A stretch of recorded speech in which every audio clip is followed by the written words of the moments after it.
হয়, আজিৰে পৰা আৰম্ভ হৈছে ঢেকীয়াজুলিৰ যি শিঙৰীৰ ঐতিহ্যমণ্ডিত গুপ্তেশ্বৰ দেৱালয়ত মহাশিৱৰাত্ৰিৰ মেলা। আৰু এই মহাশিৱৰাত্ৰিৰ মেলাৰ পাকখনত ইতিমধ্যে বাঘৰ সন্ত্ৰাসত গোটেই অঞ্চলটো আচলতে বাঘৰ সন্ত্ৰাসত সন্ত্ৰাসিত হৈ পৰিছে। কাৰণ যি শিঙৰী বনাঞ্চলৰ ভিতৰত আচলতে এটি বাঘে আচলতে ইয়াতে বিচৰণ কৰাৰ বুলি ইতিমধ্যে বন বিভাগৰ লোকসকলে জানিবলৈ দিছে। আৰু সেই বাঘৰ আতংকত এতিয়া গোটেই অঞ্চলবাসী আতংকিত হৈ পৰিছে। আৰু ইতিমধ্যে এই যি বাঘে এটি পশুধন হত্যা কৰিছে। আজিৰ পৰা যি হ'বলগীয়া যি আচলতে মেলা আছে, শিঙৰী ঐতিহ্যমণ্ডিত গুপ্তেশ্বৰ দেৱালয়ত অনুষ্ঠিত হ'বলগীয়া যি শ্ৰী শ্ৰী শিৱৰাত্ৰি মহামেলা, এই মহামেলালৈ অহা লোকসকলে এতিয়া ইতিমধ্যে আতংকিত হৈ পৰিছে। কাৰণ যিহেতু ইয়াত এতিয়া এটা বাঘৰ মুক্ত বিচৰণ ঘটিছে। আৰু আচলতে যি শিঙৰী ঐতিহ্যমণ্ডিত গুপ্তেশ্বৰ দেৱালয়ত ৰাজ্যৰ বিভিন্ন প্ৰান্তৰ লগতে আচলতে ভাৰতবৰ্ষৰ চুককোণৰ আচলতে বিভিন্ন বহু ভক্ত আচলতে ইয়াতে সমাগম হয়। কিন্তু এইবেলি যি আচলতে বাঘৰ এক মুক্ত বিচৰণৰ যি আচলতে খবৰ ওলোৱাৰ পিছত আচলতে প্ৰতিগৰাকী লোক আতংকিত হৈ পৰিছে।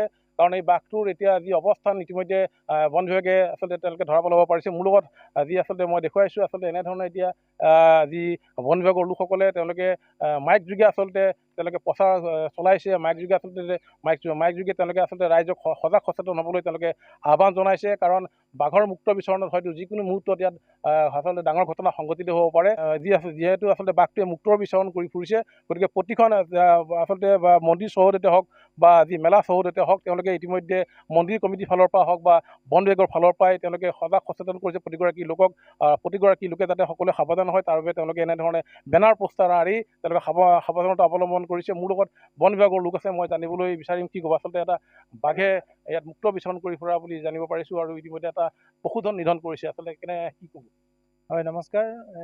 শিঙৰী ঐতিহ্যমণ্ডিত গুপ্তেশ্বৰ দেৱালয়লৈ অহা সকলো ভক্তপ্ৰাণ ৰাইজ, ইয়াতে আজি কেইবাদিনো হ'ল এটা ঢেকীয়াপতীয়া বাঘ আহি সোমাইছেহি, লগতে এটা পশুধনো হত্যা কৰিছে। মই সকলো ভক্তপ্ৰাণ ৰাইজক এটা কথাই ক'ম যে এখন সংৰক্ষিত বনাঞ্চল, ইয়াৰ ওচৰলৈ আহিব নালাগে।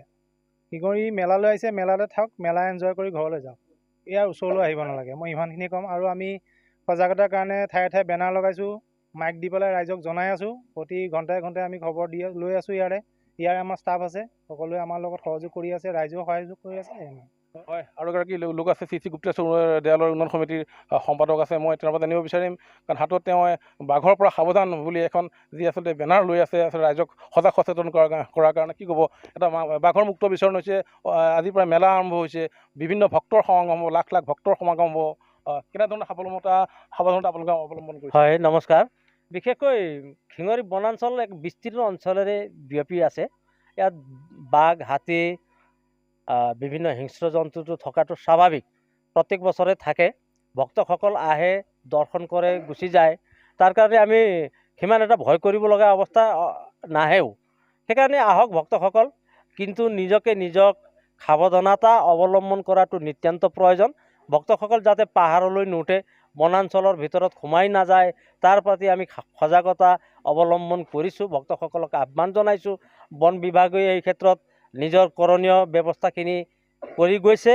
সেইকাৰণে সুন্দৰভাৱে 7 দিনীয়া শ্ৰী শ্ৰী গুপ্তেশ্বৰ দেৱালয়ৰ মেলাৰ যি উৎসৱটো পাৰ হৈ যাব বুলি আমি বিশ্বাস ৰাখিছোঁ, আৰু খুব সুন্দৰকৈ আমি সমাপনৰ ক্ষেত্ৰত আগুৱাই লৈ যাম।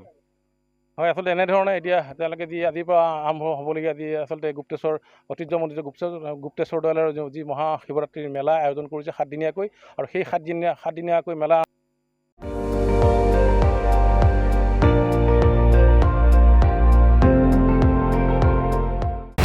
আপুনি চাই আছে ND24, সৰ্বশ্ৰেষ্ঠ নহয়, সৰ্বোত্তমৰ দৌৰ।